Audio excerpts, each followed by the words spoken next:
और भोले बाबा जैसा कोई देवता, इसलिए इनको देव नहीं, क्या कहते हैं, महादेव है।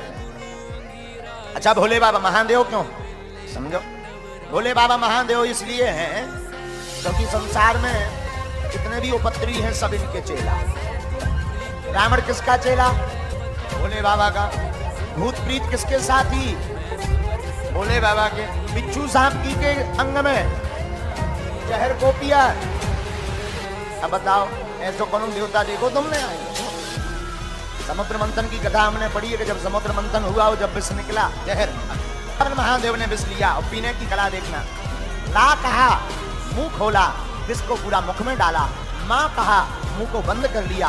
पीना चाहते थे पर सोचा हृदय में राम जी बैठे हैं, वो जल जाएंगे और बाहर अगर निकालेंगे तो पृथ्वी जल जाएगी। अब करें क्या, भीतर नहीं जा सकते, बाहर निकाल नहीं सकते, तो कंठ में ही धारण कर लिया, नीलकंठेश्वर हो गए।